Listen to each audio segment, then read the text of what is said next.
Ման Զորաբյան, այնուհետև Պողոս։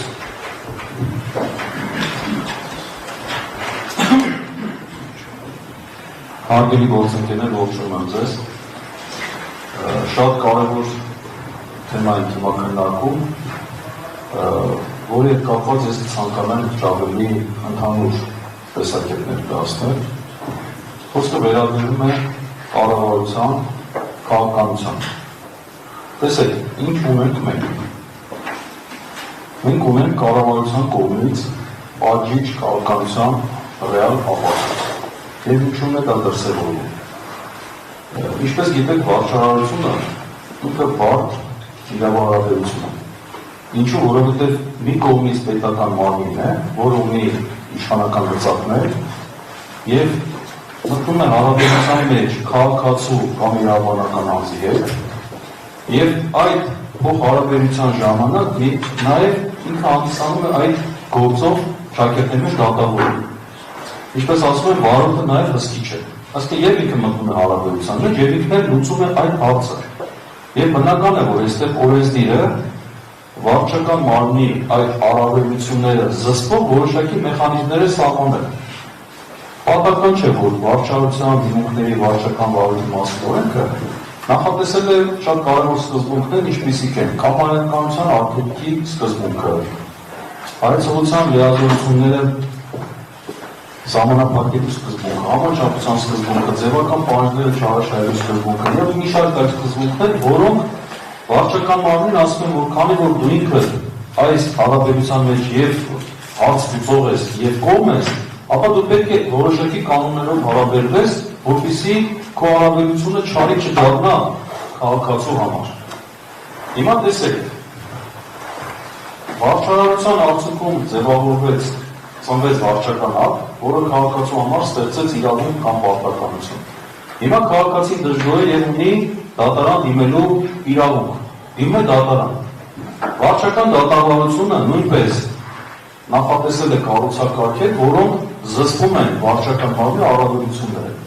Դրանցից մեկ օրինակ ի պաշտոն է գործելու, էքսորտիսը գործելու դատարանի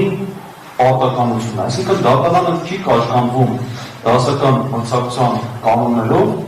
եւ ինքնուրույն ի պաշտոներ փորձում է փաստերը պարզել։ Այդ կերպ ասած ճշմարտությունը փորձում ինքը պարզել։ Եվ եթե քաղաքացին, օրինակ, որ իր կենսաթոշակի համար դիմել է դատարանին եւ չունի այդ դիտելիքները եւ հմտությունները, այս դեպքում դատարանն ինքը կարող է, այսպես ասած, այդ քաղաքացու փոխարեն պարզել թե ինչ է տեղի ունեցել։ Եվ ապացուցման բեռներ բերվում է վարչական մարմնի վրա։ Սա հենց այդ առավելությունները սահմանափակող կառուցակարգերից մեկն է։ Դրանցից մեկը նաև այս վարչական ակտի կասեցման ինստիտուտն է, որը ինչ է նշանակում։ Նշանակում է, որ երբ որ քաղաքացին դիմում է դատարան, վարչական ակտը դիցուտի նկատմամբ ուժ է կիրառվել այդ վարչական ակտը վիճարկելու հարցով, ապա այդ վարչական ակտի կատարումը օրենքի ուժով կասեցվում է։ Չի գործում այդ անբարենպաստ հետևանքը քաղաքացու նկատմամբ այնքան ժամանակ, քանի դեռ դատարանը իր վերջնական խոսքը չի ասել։ Հիմա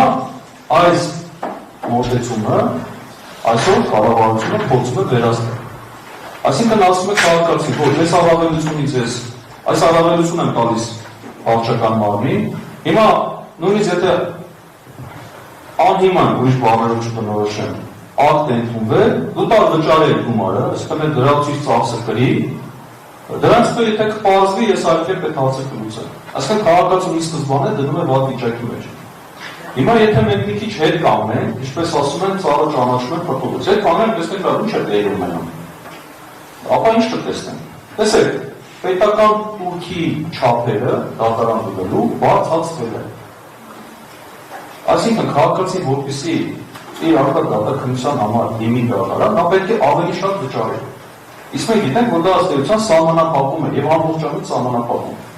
Հաջորդ հարվածը, որ մենք ստացանք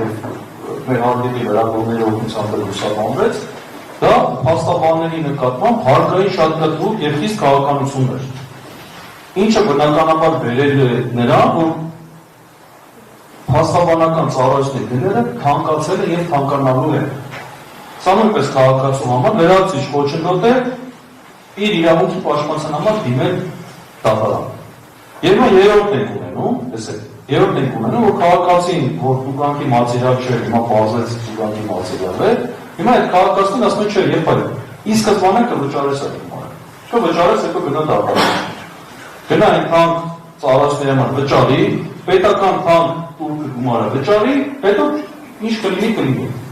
Հիմա պատկերացնեք, որ այս քաղաքականությունը բերել է նրան, որ քաղաքացիները արդեն հեռու են մնալու իրենց իրավունքները պաշտպանելուց։ Առաջին հայացքից կարող կառավարության որոշ անդամների մոտ դա ասել շատ ավելի լավ, մենք չենք ծառայվելու։ Բայց գիտեք խնդիրը ինչու՞մն է կանում։ Եթե հասարակության մեջ, պետության մեջ, ժողովրդի մեջ անարդարության զգացում ունեցող քաղաքացիները շատանում են, դա բերում է ընդհանուր շատ վատ վիճակի, շատ վատ միջավայրի։ Հակառակը պետությունը պետք է ամեն ինչ անի, որպեսզի իր քաղաքացու երջանիկ լինելու իրավունքը ապահովի։ Դժգոհ մարդ թողնելը, հետո ասել դելա ոչինչ իրավունքը չենք պաշտպանել։ Այդ դժգոհների քանակը որ ավելանում է, Ժորժ ջան, այդ դժգոհները դու ազդում են բոլորի վրա։